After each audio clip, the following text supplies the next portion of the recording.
Coach, ito pala yung bayad ko. Salamat sa pagpunta lagi dito sa bahay. Siyempre, client kita. Trabaho ko to. Saka, salamat dito Kailangan ko talaga ng pera Okay lang yun. We've been doing this for 3 months na rin, no? Oo nga, ma'am Kahit na naabot na natin yung goal natin, sobrang fit at sexy ka na. Nagpapatrain ka pa din. Tataka na nga po ako Siyempre, gusto kita. Gusto ko yung alaga mo bilang trainer ko. Alam mo bang mag-isa lang ako dito sa bahay?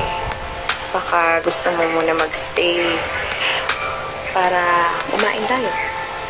Magpe-prepare ako ng pagkain para sa atin. Ma'am, I need to go. May pupuntahan pa po pala ako. Sandali. Wala ka bang nararamdaman sa akin? Hindi ka ba nag-iinit sa akin? Hindi mo ba ako nagugustuhan? Ma'am, hindi niyo po ako naiintindihan So, ipaintindi mo sa akin. Bakit? Bading ka ba? Bading ka, no? Ma'am, hindi ako bading Nire-respeto lang kita. Huwag mo na akong respetuhin. Bastusin mo na ako. 3 months ka na dito. 3 months na tayong kung ano-anong posisyon na yung ginagawa natin. Wala ka bang nararamdaman? Ma'am, siyempre, workout to Kailangan iba't ibang posisyon yung ginagawa natin. Oo, sa workout. Pero lahat na nga ng pagpapapansin, ginawa ko sa'yo Dinidikit ko sa'yo yung dibdib ko, yung puwet ko. Pero deadma ka pa rin. So, bago ka lumabas dito, sagutin mo, gusto mo ba ako o hindi? Gusto? Actually, matagal na kitang gusto. Hindi ko lang talaga masabi. Kasi... Sabihin mo na. Kasi, hindi kita kayang ma-reach. Mayaman ka. Ako, isang hamak na personal trainer lang. Nung nag-post ka nga na naghanap ka ng personal trainer, nag-apply ako kaagad Kaya doon pa lang talaga, may gusto na talaga ako sa'yo. Bakit? Ganun ba yung tingin mo sa akin? Una pa lang naman, alam ko na lahat nung in-interview kita. Ma'am, kasi... Ayan! Ayan!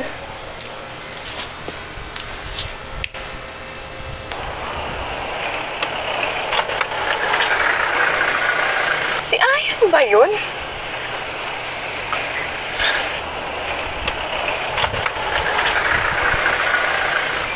Ayan!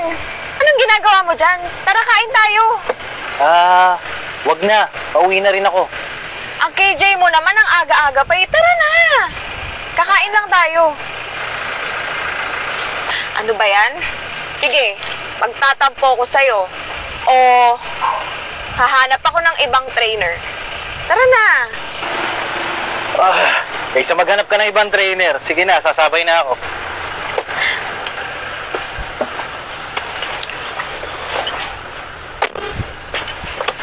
Sasakay ka rin pala Alam ko naman, hindi mo ako matitiis.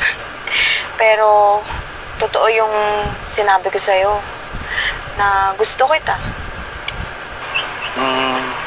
Amy, alam mo naman yung sitwasyon ko, di ba? Oo, alam ko. Pero, wala naman akong pakialam dun Pwede na ba kitang ligawan?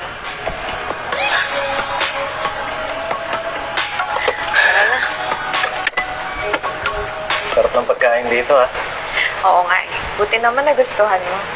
Bill out lang ako, Bill out po, miss.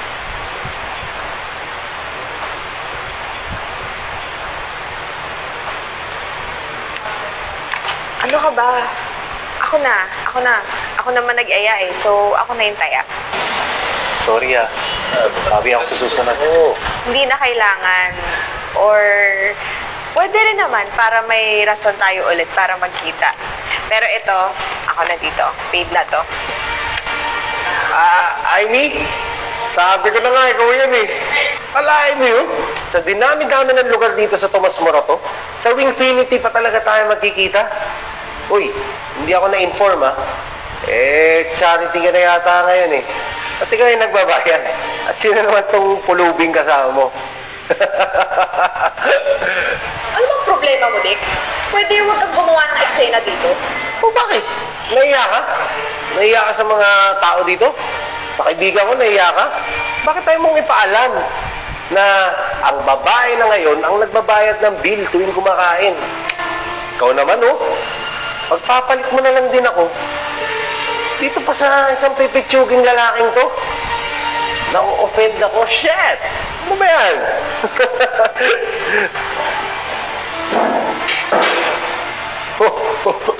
Pupunta yun. Tiniwang ka? Ayan. Ano ba? Basta ka na lang ba aalis? Wala ka man lang sasabihin? Bakit? Ano pa bang sasabihin ko? Tama naman siya. Sino ba naman ako para sa'yo? Kumpara mo nga ako sa kanya, walang-wala ako. Tanga ko lang kasi. Bakit ko hinayaan pumasok sa ganito? Mapapahiya lang naman ako. Bakit ka ba ganyan mag-isip? Alam mo, you're confusing me. Hindi mo kasi ako maiintindihan. Eh di ipaintindi mo. Hindi ko kasi alam kung bakit wala kang tiwala sa sarili mo at kung bakit ang liit-liit ng tingin mo sa sarili mo. May sakit ang lola ko, okay? Kaya hindi ako makapagbigay ng time for love at sa kahit anong effort. Dahil yung kinikita ko, yung pera na kinikita ko sa lahat ng pinagagawa ko, lahat napupunta yon para sa gamot ng lola ko. Kaya hindi ko kayang ipurso ka. Kasi alam naman natin na mayaman ka eh. Ultimong pagkain natin, ikaw pa yung magbabayad? Paano na lang sa malalaking responsibilidad? Ano, kaya ko bang magawa yun? Hindi ko naman alam eh. Nahihiya ako sa'yo, Amy. Hiyang-hiya na ako.